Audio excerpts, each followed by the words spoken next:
शेजारी म्हणत असते लेकरा रडू नको रे, मी सुद्धा तुझी आई सारखी आहे.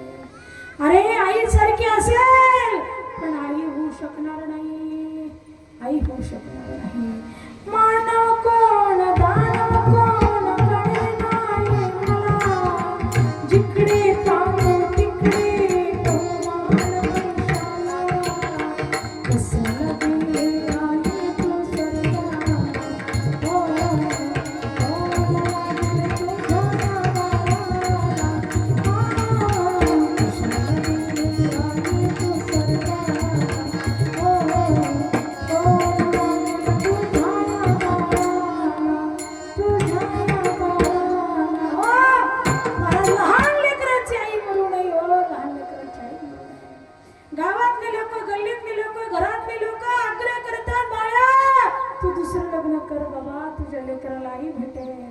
एखादी भेटली चांगली यशोदा मैया सारखी तर चांगली गोष्ट आहे, पण भेटली ना पुतना राक्षसीने सारखी तर त्या जीवाचं वाटोळ आहे. हो पुतना मावशी सारखी दुसरी आई भेटली ना त्या लेकराचं काय वाटोळच आहे.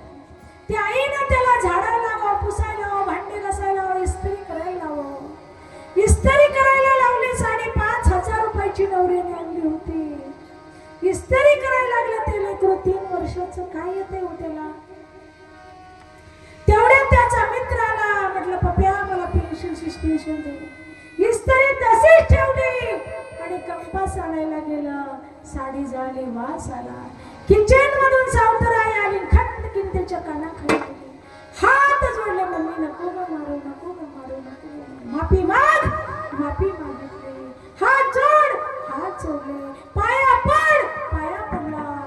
वाकला अशीच इस्त्री त्याच्या पाठीवरती ठेवली. आई ग म्हणून किंकाळी पडली आणि खाली पडलं. म्हणून लहान लेकराची आई मरू नये. ते लेकरू काही दिवसानं त्या ठिकाणी खरोखर दवाखान्यात नेले, शुद्धीवरती आलं. हा न घरचं ना दारचं. त्या ठिकाणी बाप लक्ष देणं, आई लक्ष देणं. बाप बोका, माई मांजरी त्या ठिकाणी मंदिरात जाऊन राहू लागला. महादेवाच्या पिंडीला कडकडून मिठी घातली. आज महादेवाचा उपवास आहे, श्रावणी सोमवार आहे ना महिला मंडळ उपवास तुम्हाला. हा आमच्या महिला मंडळ फार कडक उपवास धरण्यासाठी लई उपवास त्यांना. वट पौर्णिमा आली तरी वडाला येडं घालतात, 7 येडं घालतात. नवऱ्याने विचारलं पप्पीची माई कुठं चालली? म्हणली वडाला येडं घालायला. कशासाठी? म्हटली 7 जन्म तुम्ही भेटा म्हणून. माघारी आली, दिवसपत्र आणलं, सही करा. त्याने वाचलं. तो म्हटलं सकाळीच म्हणले 7 जन्म भेटा म्हणून. ती म्हटली 7 संपलेत, आता 8वा सुरू झाले, सही कर. हा कारण कसं म्हटली तुझ्यापाशी राहून कंटाळा रोज मार खाऊ खाऊ बेतड्या, आता 8वा सुरू झालाय, कर सही. आमच्या महिला मंडळाला उपवास आहे, खूप उपवास. एकादशी आहे, पौर्णिमा आहे, गुरुवार आहे, सोमवार आहे, सगळे उपवास.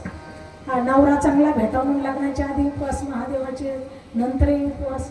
गडी माणसाने कधी बाबळाला उघड घातले का हीच बायको 7 जन्म भेटा म्हणून घातले का? तरीही असणारी बायको पांडुरंगाकडे गेल्या म्हणते नवऱ्याच्या आधी मरण येऊ दे. नारी नारी मत कहोरा, नारी है रतन की खान, जिस नारी से पैदा हो विष्णू प्रल्हाद हनुमान. नारी शक्ती महान आहे बाबा. नारीचा आदर करायला शिका, नारीची कदर करायला शिका, नारीला प्रसन्न ठेवायला शिका. घरात लक्ष्मी नांदेल, तुम्ही बी त्यांच्या पाया पडत जा. नांदेडला आम्ही ह्याला कीर्तन कोपरगावला महिला सप्ताहात म्हणलं बायकांनो, महिलांचा सप्ताह आहे, तुम्हाला विनंती आहे सगळ्यांनी नवऱ्याच्या पाया पडत जा. ती म्हटली माई साहेब नवऱ्याच्या पाया पडायला मस्त आमचं कपाळ पुढं जातं, पण त्याचे पाय तर सापडले पाहिजे ना. हे आम्ही उठायच्या आधी जाताना येताना आम्ही झोपल्यावर येतो, म्हणून दारू गांजा मत पिऊ यावं, अक्कल गुंग हो जाते. पण नारी शक्ती महान आहे, भारत माता की जय. भारतीय संस्कृती महान आहे, भारतातली नारी महाराज अशी कुठंच नाही. सगळे नेम धर्म पाळून चालणारी नारी आहे. जिच्या आहे डोक्यावर पदर, ती सासू-सासऱ्यांची करती कदर, तीच आहे इंडियन मदर, तीच आहे इंडियन मदर. म्हणून अशा नारींना सलाम आहे. माझ्या अस्तर खरोखर अहिल्यादेवी होऊन गेल्या, सावित्रीबाई फुले होऊन गेल्या, औषध जिजाऊ होऊन गेला. त्यांचा आदर्श घ्या, संत जनाबाई, संत मुक्ताबाई त्यांचा आदर्श घ्या. म्हणून नारी शक्ती महान आहे. म्हणून माय ही असणारी प्रेमाची मूर्ती. चला माझ्याकडे जास्त वेळ नाहीये, म्हणून या ठिकाणी मला सांगायचंय काय, पिंड पदावरी दिला पुले करी माझे झाले गयावर्जन भेटले मित्रांच्या ऋण आपल्यातून निघून गेलेल्या सुमंताई केडकर त्यांच्या आत्म्याला चिरशांती लाभली. शेवटची प्रार्थना भावपूर्ण श्रद्धांजली. खरोखर या ठिकाणी पिंडदान कोणी कोणी केलं, प्रोग्राम चंद्राने केला. पिंडदान कोणी केलं? माता कुंती मैयाने धर्मराजाने केलं. हे थोडक्यात मी सांगते प्रोग्राम चंद्राने. कारण त्या ठिकाणी तापस वेश विशेष 14 वर्ष राम वनवासी तुळशी रामायणामध्ये वर्णन आलेले लक्षपूर्वक कीर्तनात 5G मेमरी चालू करा.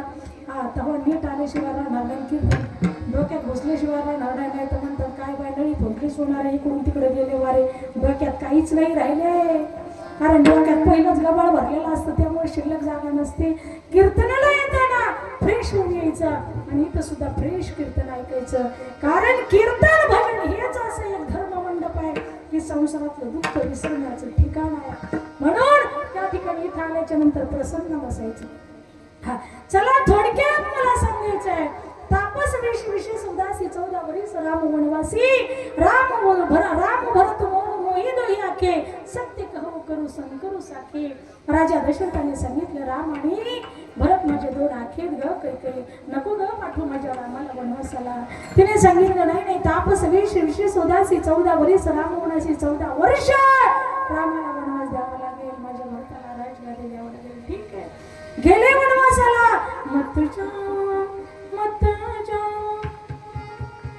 अयोध्या छोड़ के, मत जाओ मत जाओ मत जाओ हमें छोड़ के मत जाओ.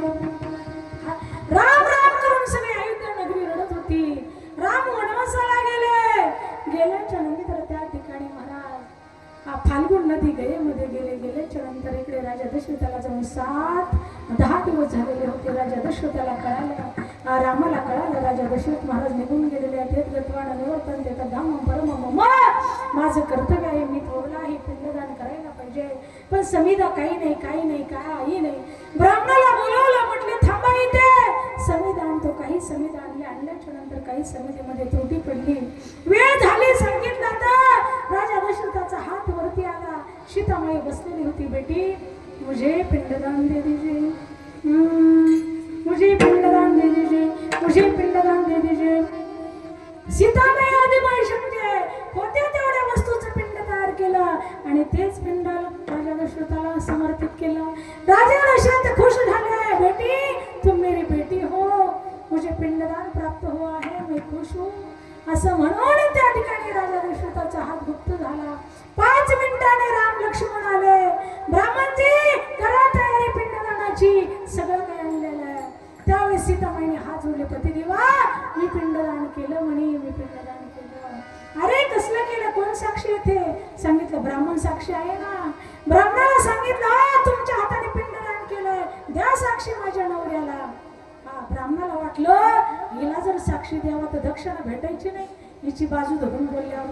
हो ते म्हटले सीतामाई तुम्ही पिंडदान केलं असेल, मला काही माहित नाही. त्यावेळेस सीतामाईला राग आला. सीतामाईने शाप दिला, अरे तुम्हाला किती दिलं तरी हापच होईल, असा शाप देऊन टाकला. त्या ठिकाणी गोमाता होती गाई. गाईला सांगितले गोमाता तू सर्वांगाने पवित्र आहे, तू तरी या ठिकाणी खरी साक्षी दे. असं म्हटल्यानंतर ती म्हटली सीतामाई आम्ही सुद्धा बघितलं नाही तू पिंडदान केलं की नाही. सीतामाईने तिला सुद्धा शाप दिला, म्हटले सर्व अंग गोमूत्र सहित सिंहाना सहित तुझं पवित्र राहील, पण तुझं तोंड मात्र अपवित्र भक्षण करील. एकदा काय खोटं बोलली तर तिला हे भोगावं लागलं. तुमचं आमचं कसं आहे, सकाळपासून संध्याकाळपर्यंत खोटीची लाईन, कसं होईल आपलं.